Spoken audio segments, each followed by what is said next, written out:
Hey guys, before we begin, this video includes part 1 and part 2, which I've just made and added on to the end. If you've already watched part 1, skip to the timestamp on the screen now. There will also be a quick recap of part 1 in the pinned comment below. But if you haven't watched either part, then sit back and get ready to enjoy the ride as we explore what if Thrawn joined the Republic.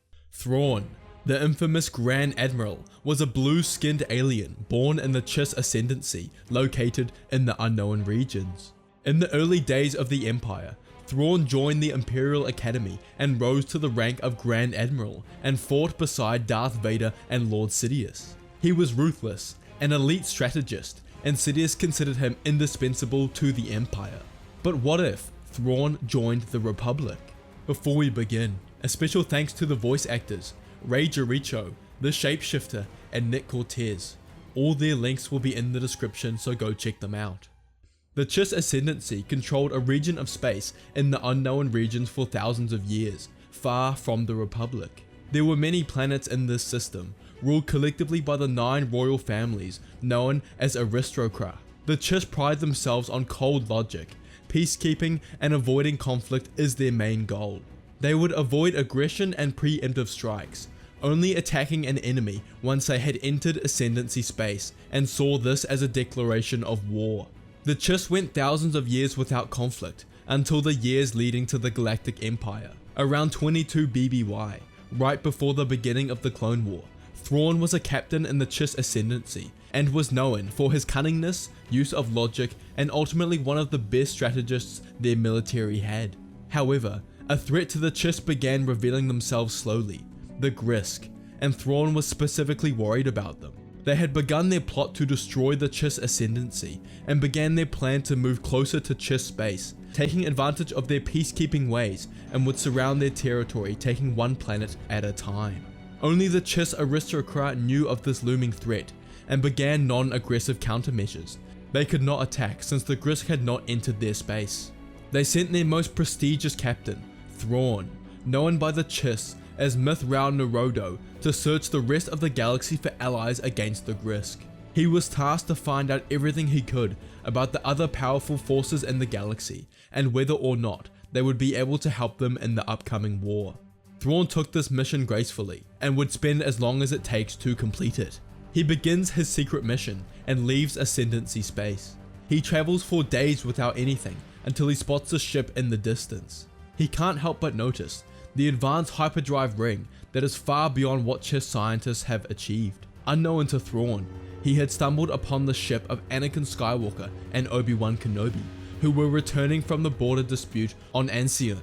He contacts their ship, tells him he's a traveler lost in space and requires help. Obi-Wan and Anakin's Jedi nature kicks in, and they feel obligated to help him. They reveal they are Jedi to the unknown traveler so that he can trust them. Thrawn cannot believe his luck. He's only heard rumors, stories about the Jedi, and has been eager to meet them. The Chiss have their own Force sensitives, but they're very different to the Jedi. They don't seem to maintain their ability to use the Force past adulthood, and many speculate it's because they are located in the unknown regions. He reveals to the Jedi he's a representative of his people from a distant world, and their people want to establish a relationship with the rest of the galaxy. Anakin poses the idea that they take him straight to Chancellor Palpatine, who would be interested in connecting the Republic to unknown worlds. This is only possible due to Anakin's friendship with the Chancellor. They take Thrawn back with them to Coruscant, and together they meet in Palpatine's office. Thrawn was tasked by the Aristocrat of the Ascendancy to find them allies, but first he had to determine whether the Republic was suitable to help them, and the best way to do this was to ascertain the strength of their leaders. Captain Thrawn, this is Chancellor Palpatine, the leader of the Republic.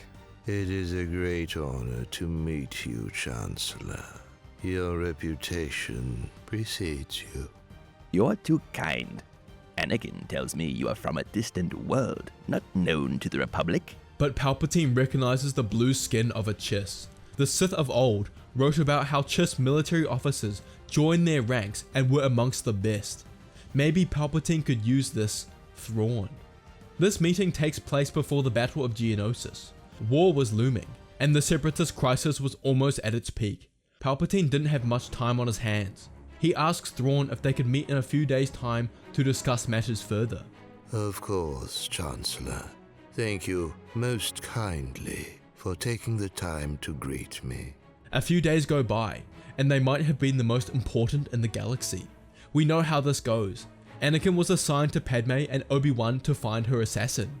The clone army is discovered on Kamino, and Kenobi tracks Jango Fett back to Geonosis.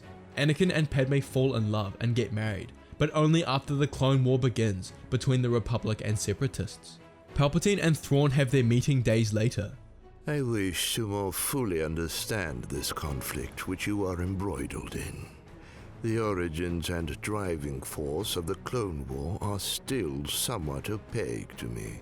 The Separatists are led by Count Dooku, who was once a Jedi Master. He began the Separatist movement, and the worlds began seceding from the Republic. Yes, but what is driving this secession? Palpatine looks at the Chiss, who is eagerly staring upon the Chancellor with his red eyes. The red eyes of Chiss see through the infrared wavelength and can spot the heat changes on a person's face and use this to determine whether someone is lying.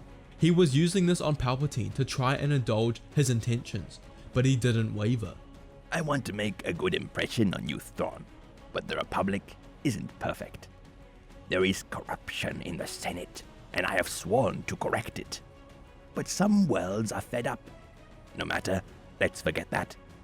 What is it you and your people hope to achieve? I have been formally tasked to venture into the unknown to determine the strength of the rest of the galaxy. Not to worry. My people are peaceful. We do not engage in aggressive activities unless forced to.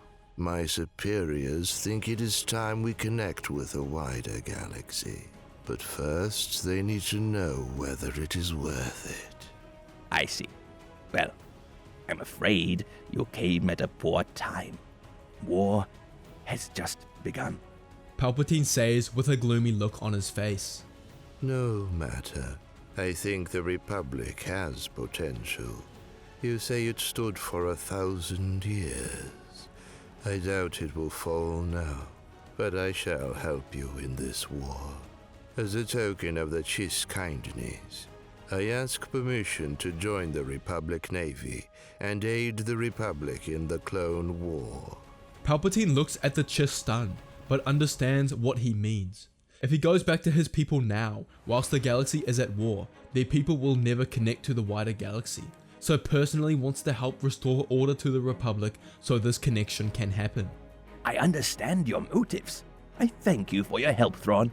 Thrawn spent a few months in the Republic Navy Academy and graduated top of his class. He uses this time to learn more about the Republic. Thrawn went through the training with ease as he was already a captain on his home world.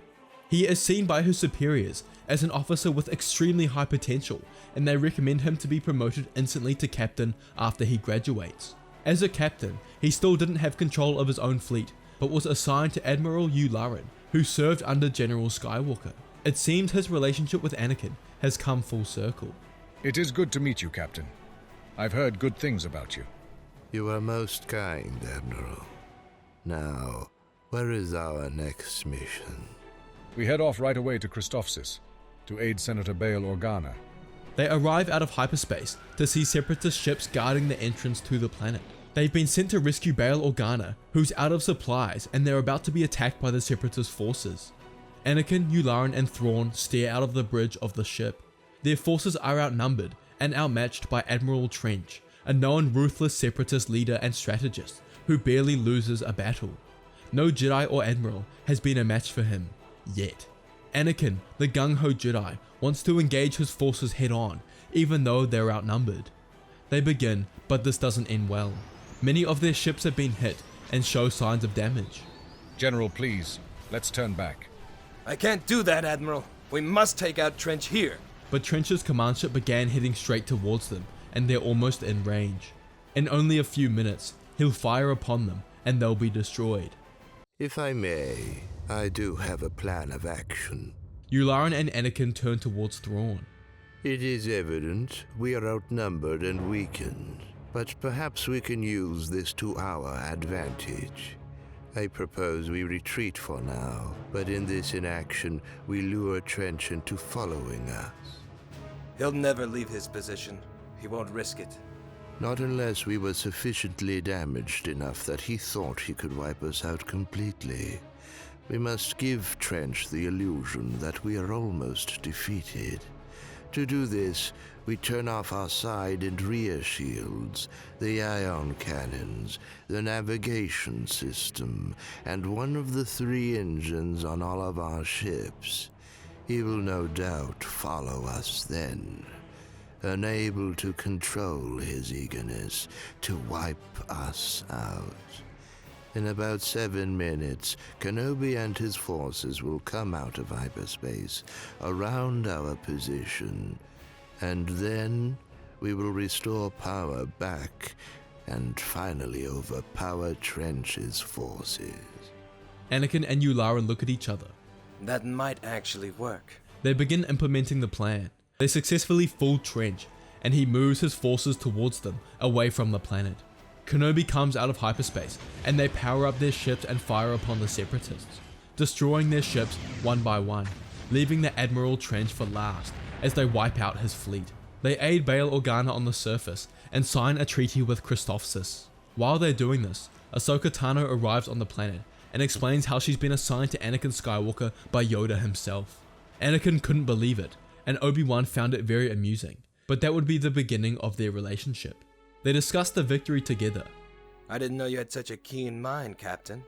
I have always been accustomed to the art of war.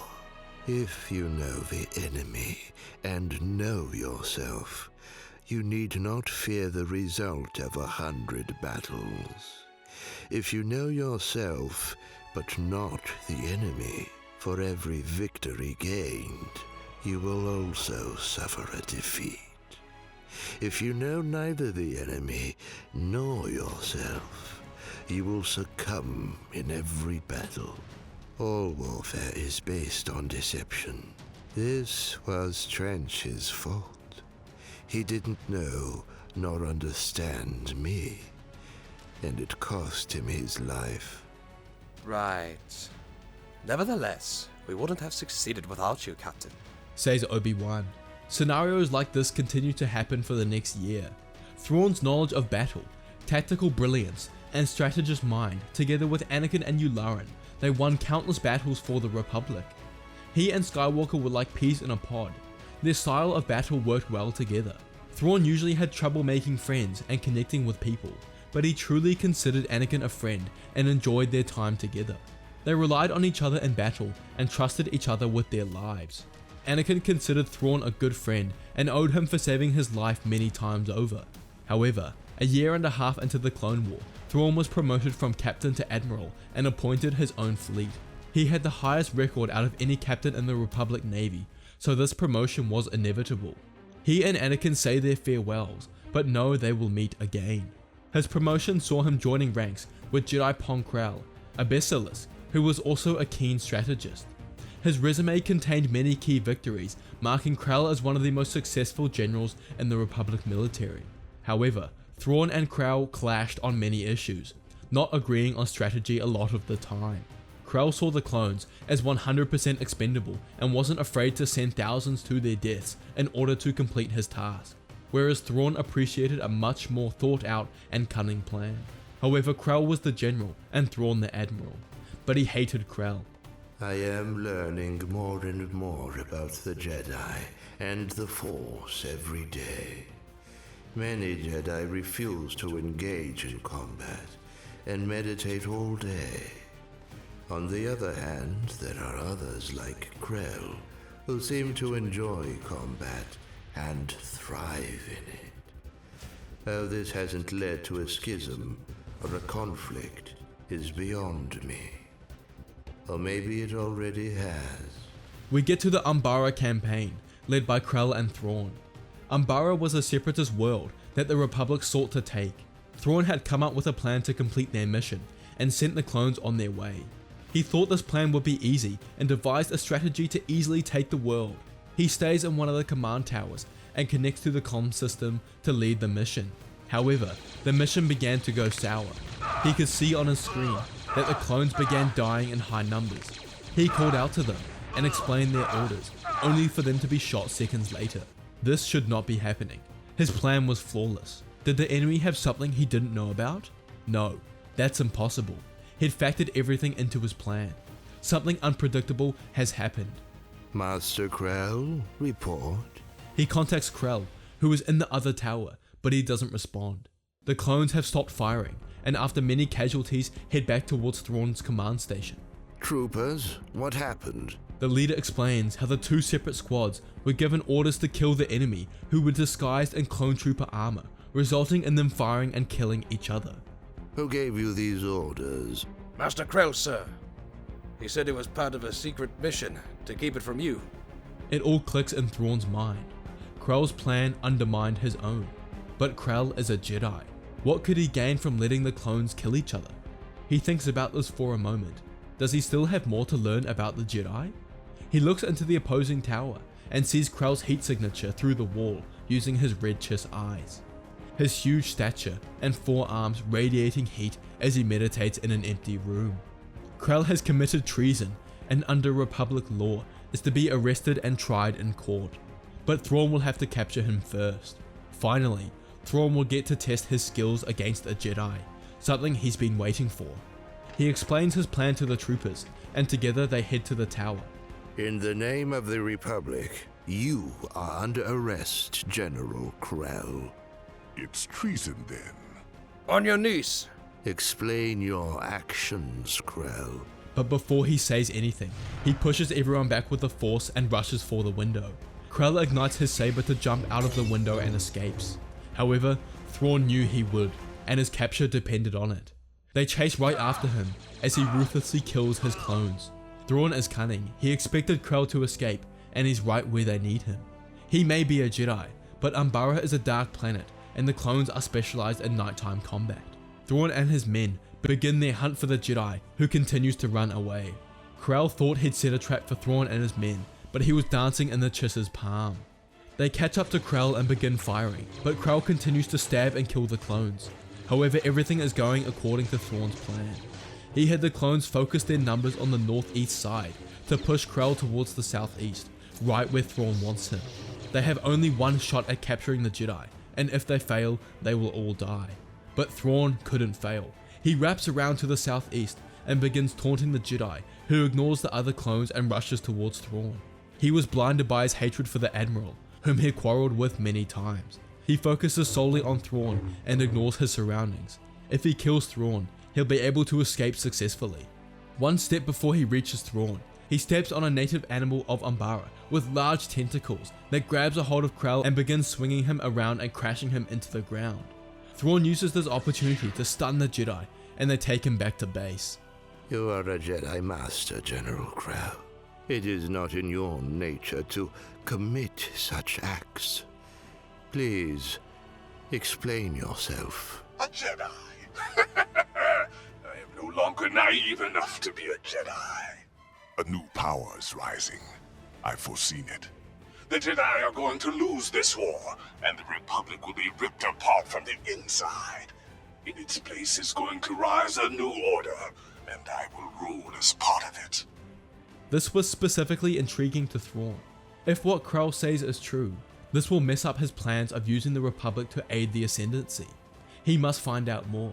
Interesting theory. A new order, you say? So not the Separatists? Then who?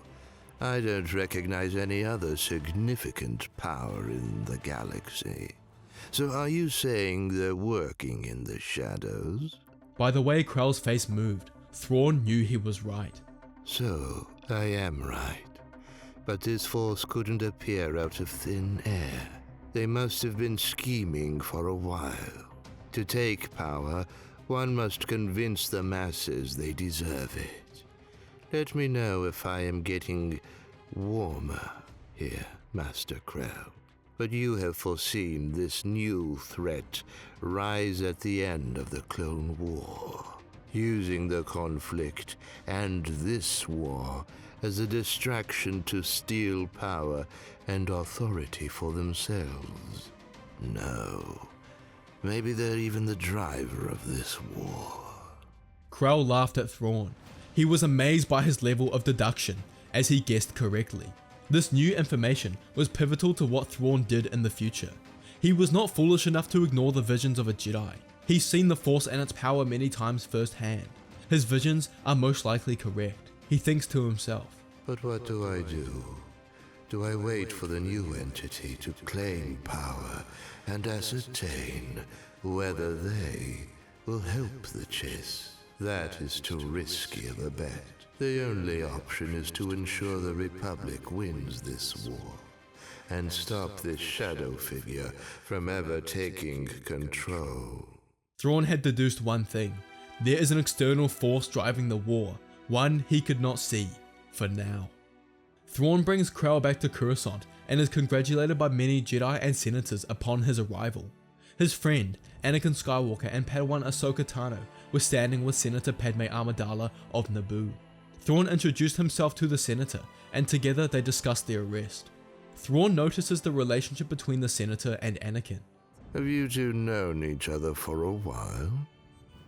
No, yes, we've been friends for years. Thrawn can tell Anakin is lying using his eyes. He's seen friends, and these two are far from it. He also notes the way Ahsoka turns away when he asks, subconsciously showing she has come to the same conclusion herself. This could be useful later. Let's fast forward to the last days of the war. The Supreme Chancellor has been captured and brought on board of the Invisible Hand above Coruscant, and Thrawn's fleet front the defense of the capital. Obi-Wan and Anakin go to find the Chancellor while Thrawn attacks the Separatist forces. Ultimately, the Chancellor is saved. Anakin kills Count Dooku, but Grievous escapes. Thrawn has learned a lot during his time in the Republic. He understands the nature of the galaxy quite well, but he hasn't fully grasped the driving force of the Clone War. He feels and knows an integral piece is missing. He brings up his concerns with Master Kenobi on Coruscant. Master Jedi, may I ask you a question? Of course, Admiral. What is it? My mind has been stumbled by a problem for a while now. I understand the Separatist crisis quite well, but I cannot help but think there is more to it. I understand Dooku was the leader of the Separatists, but are the Jedi aware of any other persons of interest? I don't believe Dooku could achieve what he has in such a short period of time, all on his own. Kenobi looks around to check if anyone is listening. I trust you, Thrawn. We have fought side by side many times. As you know, at any given time, there can only be two Siths, one master and one apprentice. We recently learned that Dooku was the Sith apprentice, but we only know the master by one name, Sidious. Dooku told me years ago that Darth Sidious was in control of the Galactic Senate of the Republic. In control? How is this possible? Many of the Council believed Dooku to be messing with us. Well, we now know that Sidious orchestrated the Clone Wars and played both sides from the beginning. With Dooku gone, we've lost a vital link to understanding the mystery of Darth Sidious. Thrawn thinks to himself. It appears on the outside that this war is coming to an end with Dooku's death, or rather, untimely death. But I sense this is only the beginning of a greater plan. Sidious's plan. Thrawn has learned of the rule of two, and with Dooku's death, Sidious will now be looking for a new apprentice. He mutters to himself. Could it be? What was that? Nothing at all, General. I sense these next few days will be pivotal in the Republic. May I shadow you and Skywalker this time? I believe it would be in the best interest of the Republic. Sure, Admiral. I trust your judgment.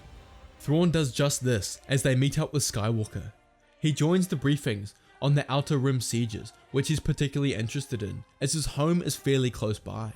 Thinking of his home makes him wonder how they are doing.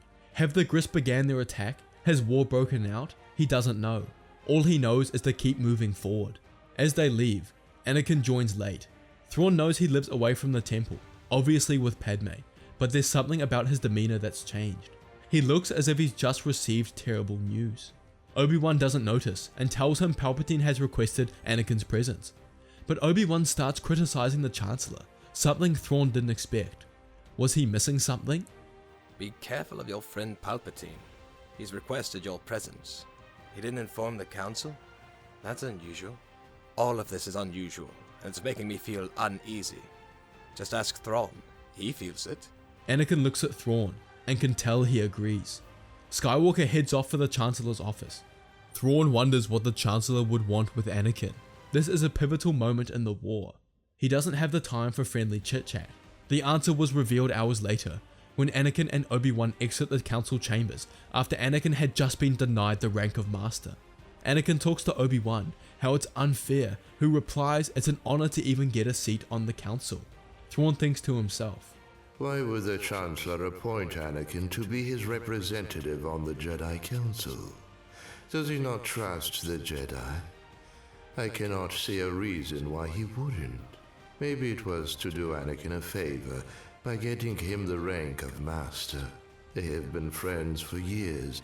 It seems like a logical conclusion. But no, the Council would never give Anakin the rank of Master at his age. I can't see why he is so surprised. But maybe this was to the point. Did Palpatine want the Council to deny Anakin the rank of Master to increase his frustration with the Jedi Council? The truth is slowly beginning to reveal itself. Anakin and Obi-Wan continue the discussion, but before Obi-Wan continues, he asks Thrawn to step aside for a moment. But Thrawn insists he stays, as the information Obi-Wan reveals could be crucial to the war. Obi-Wan and Anakin know Thrawn is trustworthy. He's proved it time and time again. He won't reveal this information to anyone. Obi-Wan allows it, as he knows Thrawn is one of the best strategists in the Republic, and this information could be useful to his investigation. He reveals Anakin's mission to spy on the Chancellor. Obi-Wan and Anakin argue about this, but what sticks out to Thrawn the most is when Anakin says, He's not a bad man. He befriended me and watched out for me ever since I arrived here. It is surely not a coincidence that Palpatine befriended Anakin, the supposed chosen one and savior of the Force, when he first arrived at the Jedi Temple. Although it may not seem like it on the outside, Palpatine is a very cunning and ambitious man who's made his way to the position of ultimate power in the galaxy and has remained in control for longer than his constitution has allowed. Thrawn comes to a conclusion, but needs more proof before he reveals it. The next day, Thrawn waits outside the council chambers once again. Anakin and Obi-Wan exit, but Anakin storms off first without looking at Thrawn. Kenobi tells him Grievous has been found hiding in the Utapau system and that he's been sent to capture him. What about Anakin?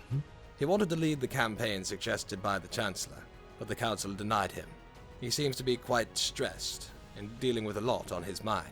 With any hope, Grievous' death should end the war, and Anakin can take a break. As Kenobi walks off, Thrawn mutters under his breath, Oh, I doubt that. After Kenobi left, Thrawn visits Padme's home, expecting to find Anakin there. Padme opens the door and Thrawn asks if Anakin's inside.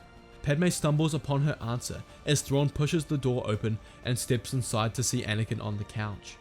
Skywalker, I've been meaning to speak with you. Anakin goes to explain what he's doing there. There is no need, Anakin. I've known about you and Padme's relationship for a while now. How did you...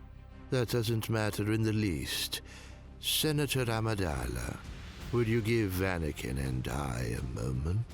They begin their discussion, and Thrawn asks Anakin why he's been so upset. Anakin and Thrawn are good friends. They spent over a year on the battlefield together and trust each other with their lives. Anakin opens up to Thrawn.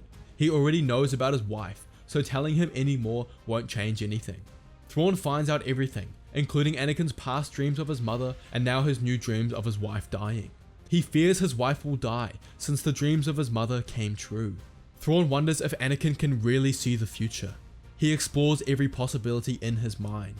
Maybe he's having a glimpse of one possible future from multiple timelines. This is entirely possible.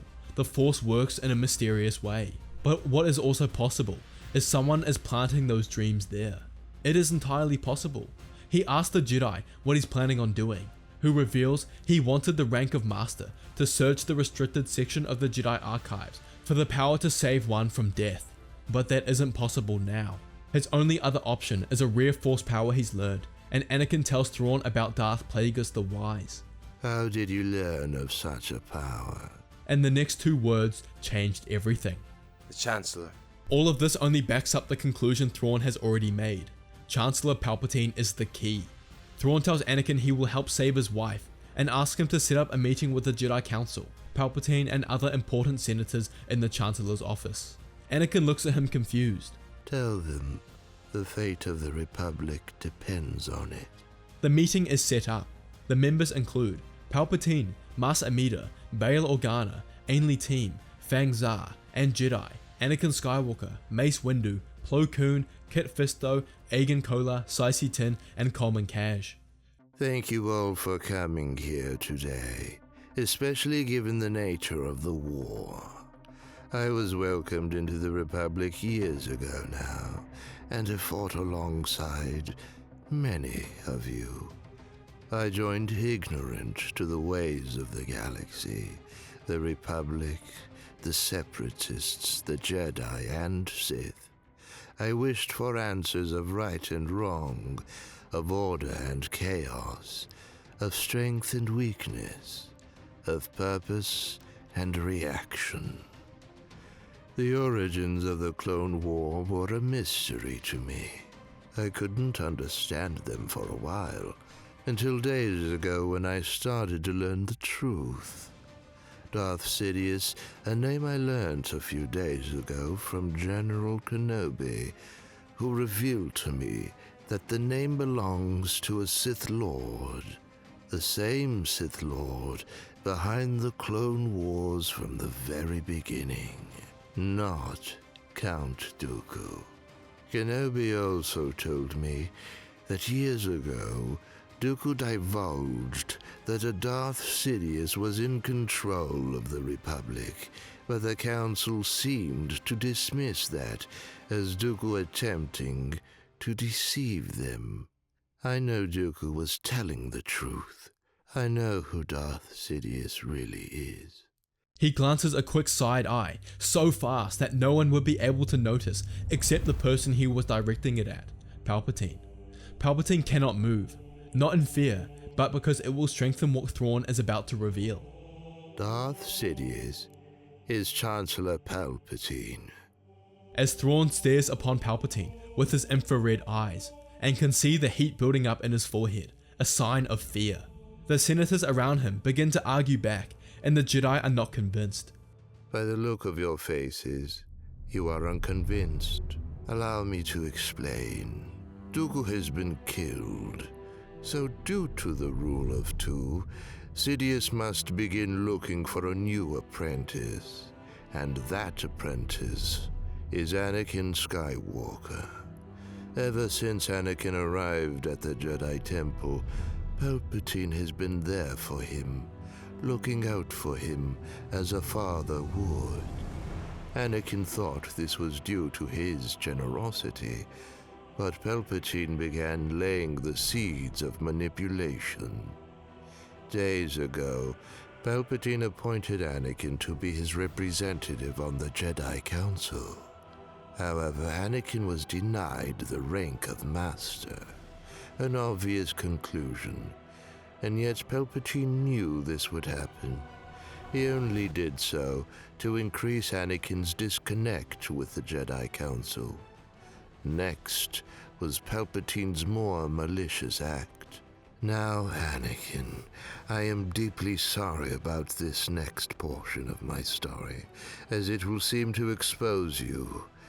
But alas, it is for the greater good. Anakin is married to Padme Amidala, and they are expecting their first child. However, it is natural that a Jedi have premonitions of the future.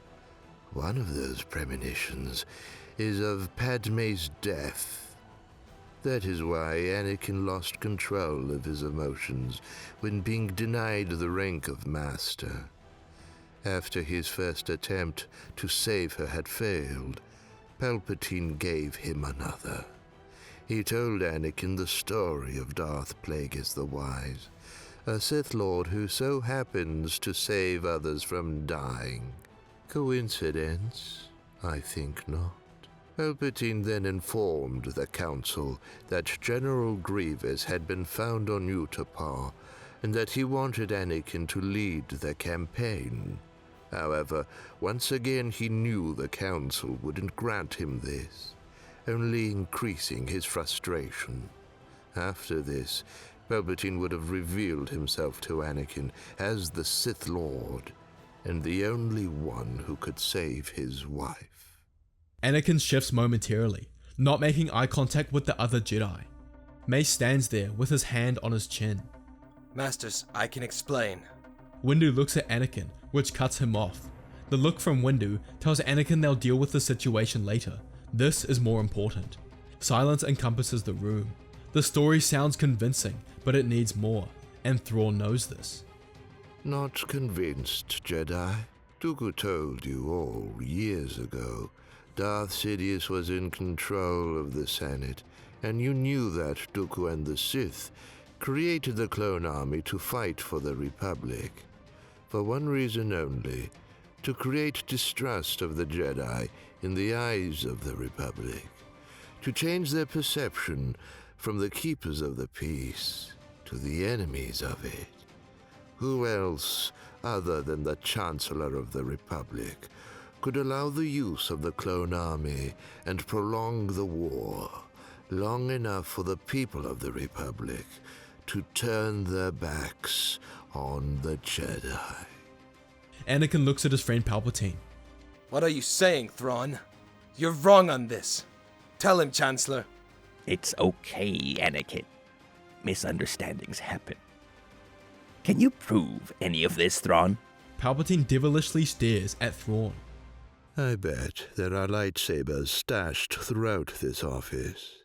It is okay if we search, right, Chancellor? Palpatine agrees and eyes up Thrawn. Thrawn commands Palpatine to remain in his seat as they search. Palpatine quickly thinks what to do since his plan has been exposed. It's only a matter of time before they find his sabers, but luckily he has one hidden in his desk if he needs to make a move. His best plan is to kill the senators and stage a coup by the Jedi. Convince the Senate they were attempting to overthrow him, he'll wait until the last moment. The search goes on for another minute, until Saisi Tin begins dismantling one of the sculptures and lays eyes on a silver lightsaber hilt. Sidious sends lightning at the Jedi, who were caught off guard. He slices down Ainli Team and Fang Zar. As he goes to kill Organa, Thrawn equips his blaster and begins firing at the Sith. Sidious blocks his bullet back into Thrawn's gun, disarming him, and begins to choke the life out of the Chiss, still sending lightning at the Jedi. But before he can finish, the Jedi break past his lightning and rush towards him. Agen Kolar and Kit Fisto have been knocked unconscious, but the rest rush towards the Sith Lord. Sidious stares at the Jedi Masters, rushing at him. If they engage in direct combat, Sidious will lose. He uses the Force to activate a black smoke that disperses throughout the room and uses this momentary shock to cut the window behind him as he jumps out to make his escape. But Windu saw through this plan. He rushes to the window and catches Palpatine with the Force before he is out of reach. Seconds later, Yoda and the other Masters arrive as they capture the Sith Lord Darth Sidious. Bail Organa speaks in front of the Senate and explains the situation. With Grievous and Dooku's death, as well as Sidious's capture, the Clone War ends over the next few days. Anakin had his history with Padme revealed in front of the Council, but it was all worth it, as she successfully gave birth to the twins, Luke and Leia. Thrawn apologized to Anakin, but says it might actually be for the best. The Council holds a meeting to discuss whether Anakin should be allowed to stay in the Order. However, halfway through the session, Thrawn contacts the Council. He tells them he couldn't have figured out Palpatine's identity without Anakin. He was pivotal in Sidious's capture and completed his role as the Chosen One, and hopes they take this into account with their decision. Thrawn manages to sway the Council, as Obi-Wan also brought up Revan, who was allowed to stay in the Order even though he had a wife. Thrawn received a medal of the highest honor in front of the Senate, and broadcasted around the galaxy. The new Chancellor Organa explains how the people of the Republic are in a huge debt to him, and his actions saved the galaxy from dark times. In a later discussion in Organa's office, with a few of the Jedi Masters including Yoda and Windu, Bail offers Thrawn a seat on his bureaucratic council and says the galaxy will forever be in debt to him, and if there's anything he needs, he shouldn't be afraid to ask. He bows. I accept, Chancellor Organa. However, I might take you up on your offer. Thrawn has done it. He's secured a way for the Republic to aid the Chiss Ascendancy in the coming war.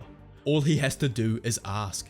He's ensured the Republic remains strong and capable for the benefit of his own people. He discovered the Sith were the reason behind the corruption in the Senate, and now, with them gone, the Republic is a true and honorable institution that can aid the Chiss. He asked for permission to leave to his homeworld to discuss a potential partnership with the Republic and reveals he's from the unknown regions. Thrawn travels back to the Chiss Ascendancy to find it on the brink of war. The Grisk have advanced on almost every world surrounding Ascendancy space, and their next move would be into their territory, forcing the Chiss to declare war. He's welcomed back gracefully and joins a meeting with the 9 aristocrats, the ruling families, who are eager to hear Thrawn's deduction of the galaxy. He tells them there is a strong galactic alliance called the Republic that has the strength to aid and win them the upcoming war. Permission to form an alliance with the Republic and employ their military might? Permission granted, Captain. I shall come with you myself. They leave immediately and travel to Coruscant. On the way, Thrawn contacts Chancellor Organa and explains he has an urgent matter to discuss with him as soon as possible. Organa clears his schedule and Thrawn enters his office and introduces the Chiss aristocrat, Saganu IV, one of the 9 rulers of the Chiss Ascendancy. Organa is present with his bureaucratic council and lead members of the Jedi Council, Yoda and Mace Windu.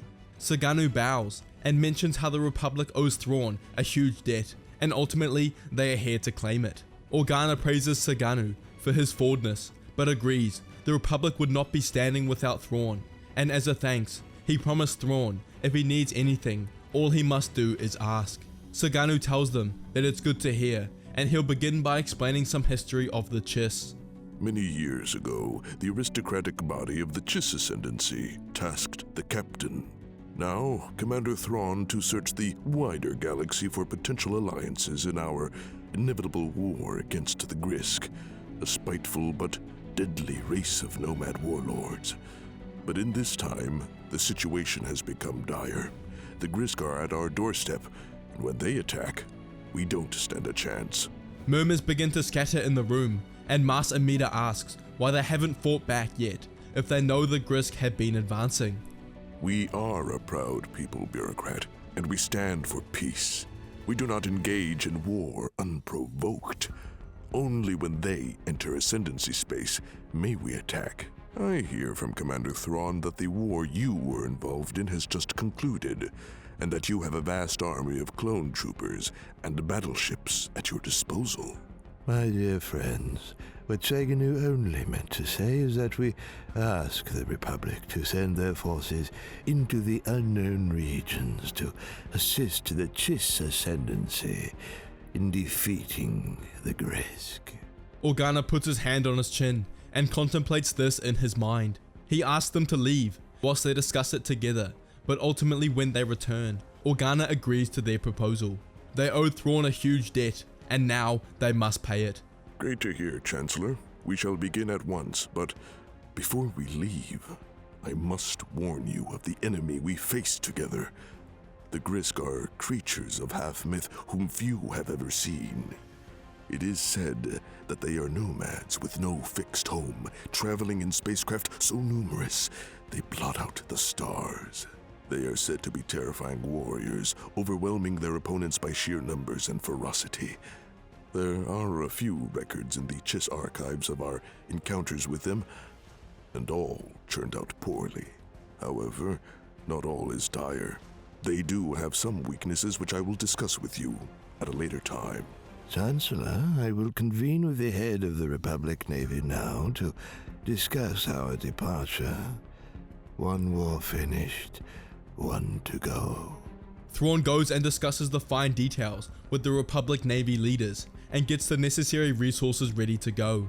He then goes to Anakin and Padme's home to find them with the twins, Luke and Leia. Padme sends Thrawn a worried look, and Anakin knows what he's come to ask. He asks Anakin if he'll join him in saving his people from an evil enemy that advances towards his home. Padme grabs Anakin's arm, but he looks over at her and tells her that he has to go. He owes Thrawn his life, his family's life, and must repay him. Padme, you have my utmost word. I will return Anakin in one piece. They convene with the Navy, and the Republic fleet heads off. The army is 80 ships deep, each with a commanding Jedi general. Yoda, Mace Windu, Plo Koon, and Ki-Adi-Mundi notably join the assault. They come out of hyperspace, on the cornerstone of Ascendancy space. Thrawn leads the Republic forces as they prepare to meet with the Chiss military. He goes to contact the Chiss command ship, but the transmission is blocked. He attempts again, but he immediately knows what's happening. He sends a command to all Republic vessels. Prepare for battle, men. The enemy is upon us. The Republic ships are sent into panic as they ready their fighters and cannons for the upcoming assault. But 20 seconds go by, and the space is filled with silence. They begin to think it might be a false alarm, until small fighters, the size of escape pods, begin crashing down onto every Republic Star Destroyer. However, these pods are too small and are blocked by the shields, so they don't inflict any damage. Thrawn watches and wonders what this could mean. Could he have overestimated the Grisk? He ponders this thought until the scanners indicate a medium-sized craft has attacked a ship on the outskirts of the fleet. Thrawn watches as the Grisk ship bores into the hull, and he already knows what they are doing. This is provocation, a declaration of war. They're gaining intel on the Republic forces, a new enemy who's now aiding the Chiss. General Gaelic, report. But it's radio silence.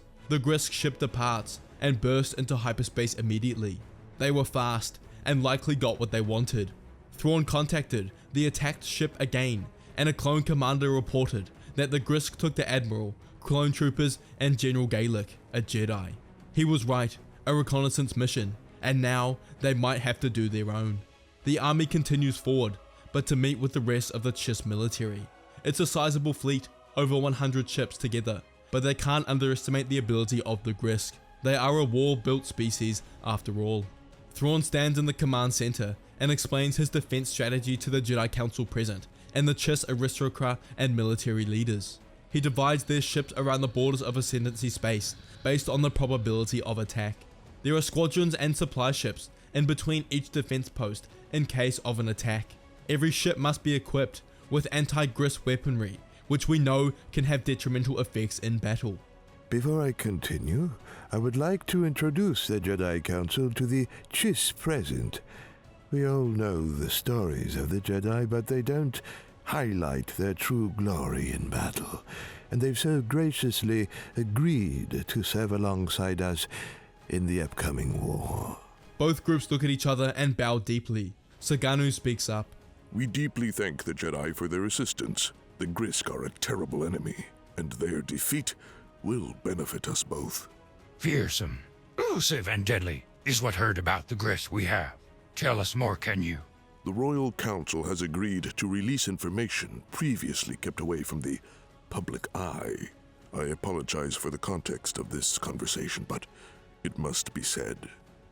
The Grisk have the ability to enslave the minds and souls of beings, twisting their desires, fears, memories, and hopes to their will, to be their agents of chaos.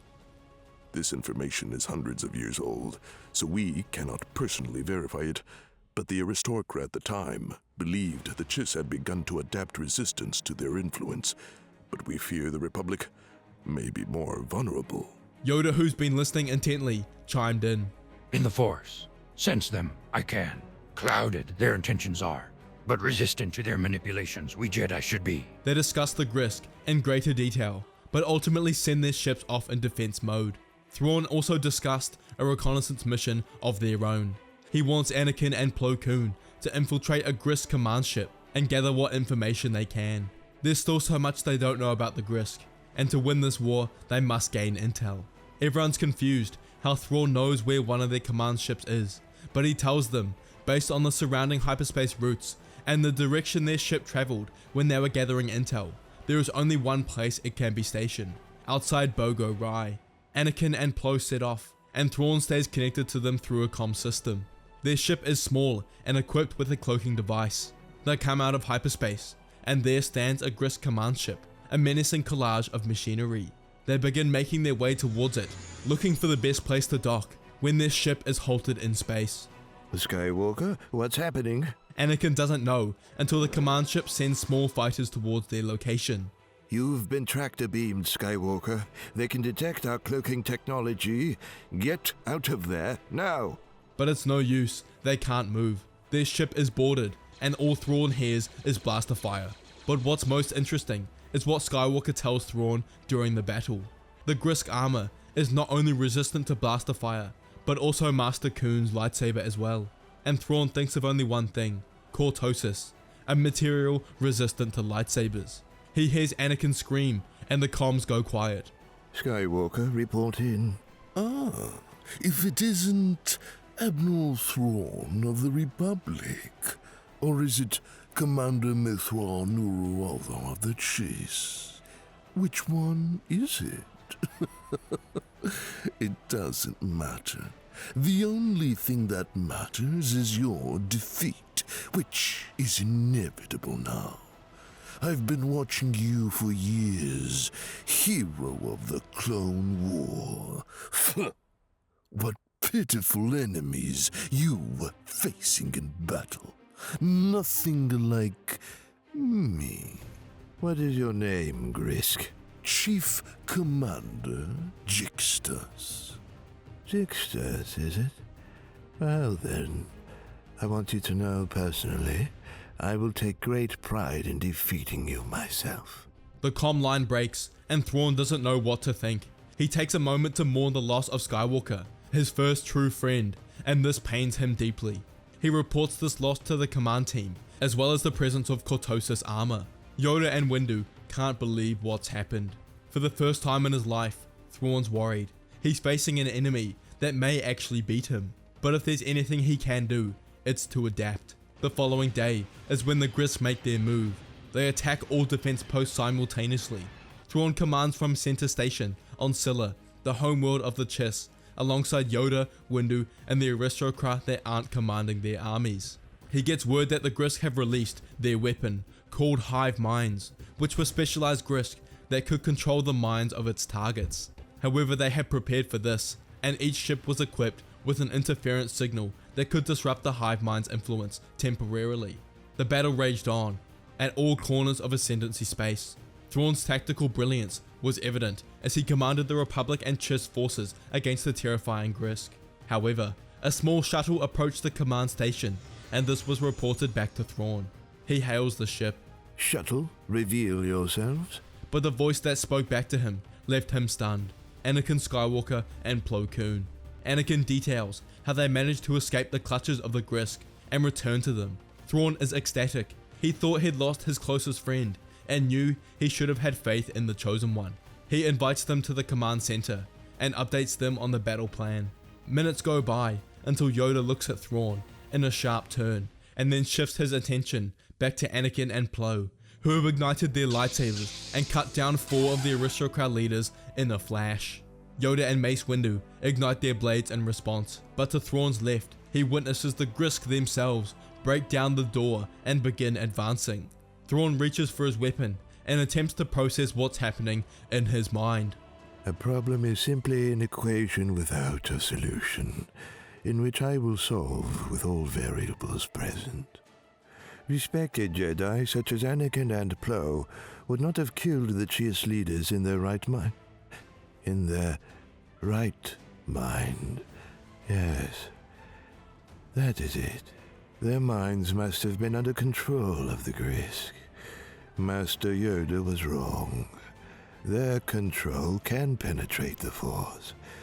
But how did the Grisk get to the command center without detection? They must possess cloaking technology superior to our own. The situation's looking dire. We could lose the war here and now. The only hope is to escape. Thrawn's mind raced amidst the battle. The command center was filled with a flurry of lightsaber clashes and blaster fire. He sees the Grisk Cortosis armor as they continue to rush in. Clones rushed in behind Thrawn and advanced towards the Grisk, whilst Yoda and Windu defended against Anakin and Plo. Yoda, can the Force reach Anakin and Plo? Clouded their minds. Need a distraction. I will. Thrawn tells Windu to join the clones against the Grisk and implements his plan to save Anakin and Plo. He rushes over to the console and recalibrates the speaker frequency and begins blasting it at maximum volume. Anakin and Plo fall to their knees and clasp their ears. The Grisk control is being disrupted, but to fully vanquish it, Yoda jumps forward and places a hand on each of their foreheads and uses the light side of the Force to cleanse their minds. They collapse to the floor, unconscious, and Yoda carries them back with the Force. But what Thrawn noticed when he turned on the speakers was the Grisk, which temporarily stopped in place and was also affected by the frequency. He notes this fact and will think on it later. The clones are being defeated one by one, but Windu is putting up a gracious defense. Commander Jixtus appears behind the Grisk. Was this part of your plan, Admiral Thrawn? A yellow lightsaber in hand, and thrusts Windu back with the Force. Thrawn's eyes go wide in shock. No wonder he was able to beat him in battle. He has the power of the Force. The station is lost. We must retreat. Thrawn, Windu, the surviving aristocrat, and Yoda, holding Anakin and Plo with the Force, retreat to a nearby ship and escape. As they're leaving, Thrawn watches as many Grisk ships come out of hyperspace and into the world's atmosphere. They've lost Csilla, the heart of the Ascendancy, and Thrawn underestimated his opponent. The Grisk's technology was far superior than their own. The Grisk ships around the outskirts of Ascendancy space begin retreating away from the Republic ships and make their way towards Csilla. Thrawn sends out a command to the allied forces to convene beyond the planet Cormit. In the following hours, the Grisk established control over Csilla. The planet was subject to strict martial law, and reports of atrocities were whispered amongst the fleet. The Chiss Ascendancy was now subjugated to the Grisk Empire. Back to the Republic fleet, Thrawn wasted no time in convening a war council. Yoda and Windu were there, alongside the surviving aristocrat and the commanders of the Chiss and Republic forces. We were outmatched, not just in terms of weaponry, but in strategy. The Grisk knew our every move. Their intelligence and technology are formidable. Now with Csilla taken, we have a strong hold deep in the Ascendancy. We must retake it. You have an idea, Commander? Asks Saganu. Oh, indeed I do. I've read all I can about the Grisk, yet they are still a mystery to me. A nomadic species obsessed with war and unique weaponry. Their ability to control one's minds alludes to something deeper. I've had my suspicions, but the recent battle only confirmed it. The Grisk are connected on a symbiotic level. Their individual minds are intertwined and tethered to each other, which has resulted in their superior intellect, military prowess in battle, unmatched coordination and implementation of strategy. Whatever their commander thinks, he can instantly relay this to every member of the army. What a fascinating species. I suspect this improves their ability on a physical level as well. However, this is not natural, but a part of their evolution. There must be a source of this connection, a central control ship, or more likely, a hive. This hive is emanating a certain frequency to keep the Grisk connected. However, during the last battle, when I temporarily freed the Jedi's minds, the Grisk were also affected. I must have interfered with the signal from the hive. This is the key, and we'll use this in battle. I will send this information to every commander, duplicate the frequency, and equip each ship with the capability to produce it, and thus temporarily hinder the Grisk's connection with each other to provide an opening in battle. A small group of us will head into the hive directly to destroy and completely sever connection between the Grisk, greatly hindering their combat capabilities and provide opportunity for our victory. Any questions? The room went silent as everyone looked around at each other, all content with Thrawn's plan. Very well. We leave for Csilla immediately. Thrawn recruits Anakin, who's just recovered from his mind control and is back on their side, and also a few top Chiss warriors to join him directly in the assault against the Hive. He uses radar technology to specifically search for a ship emitting high frequency waves and finds it outside Cilla's borders. The Csilla assault is planned and their army heads towards the planet. The majority of the Republic and Chiss's forces engage the Grisk army, who were surprised at how fast they convened and planned their counterattack. The battle is deadly and both forces attack head on. Thrawn and his team are each in single man fighters. They know the Hive will be heavily defended, but with larger ships that they can evade and outmaneuver. As they're on their way, their movements are reported to Csilla, who knows Thrawn must have figured out the secret behind the Hive, and he heads there himself. Meanwhile, Thrawn's team successfully evaded the onslaught and landed inside the hangar bay of the Hive. Thrawn sends a command to the entire army, Release it now. and the Republic and Chiss forces emit the high frequency electromagnetic wave across space, and the Grisk's military capacity is significantly inhibited, and the Republic begins to get the upper hand in battle. Meanwhile, Thrawn's team splits up and begins planting seismic detonators around the Hive. Thrawn turns the corner to find one of his officers dead, and looks to his left to see Csilla, who kicks Thrawn back across the room. He grabs his blaster as Csilla picks him up with the Force and slams him across the room. He tries to stumble to his feet, but his head is spinning and he suffered a minor concussion. You really thought I wouldn't figure out your plan, Commander? They labeled you the best tactician the galaxy had to offer, but you were just like the rest, exceedingly normal. And after I'm finished with you and your soul, I'll make the Republic suffer. He ignites his yellow blade and holds it above his head, ready to bring it down, as Thrawn looks him in the eyes. Now, Anakin.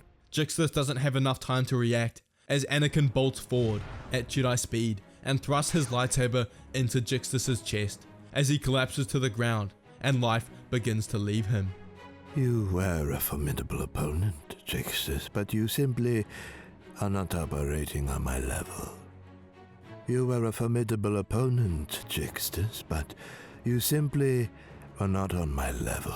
They finish planting the seismic charges and detonate as they leave, destroying the Hive and the Grisk's connection to each other. They can no longer coordinate assaults, battle tactics, and increase their overall strength in battle. As a result, the superior Republic and Chiss forces gain the upper hand and defeat the Grisk army and liberate the Chiss homeworld of Csilla. They've done it, won the war against the Grisk, and once again, Admiral Thrawn came out on top.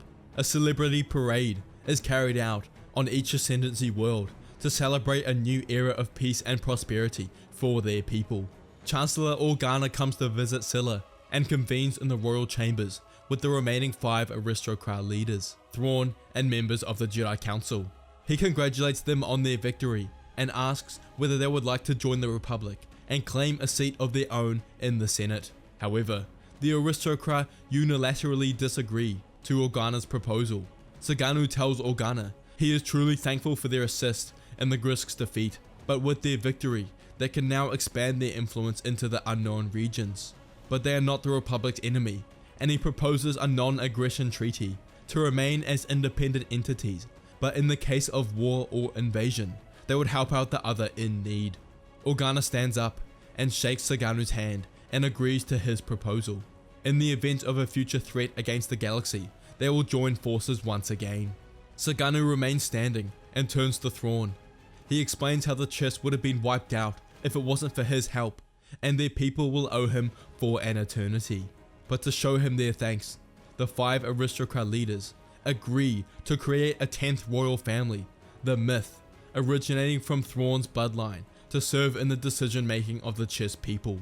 Thrawn bows and graciously accepts this offer. They discuss various other things, but ultimately the meeting concludes and Organa and the council head back to Coruscant. But before he leaves, Anakin says goodbye to Thrawn and asks him to visit his family anytime he desires, and also jokes he expects to see Thrawn with his own family when he returns. Thrawn laughed and thought to himself, with the war over, this now might actually be a possibility. He watches as Anakin walks away, his first true friend, and will think back joyfully on the adventures they shared together. Thanks for watching, everyone. I'm so sorry for the long wait for part 2. I appreciate your patience, but I hope it lived up to your expectations. Check out my other Thrawn videos and become a channel member if you want to support the channel. Continue to leave your ideas in the comments, I read them all, and may the Force be with you.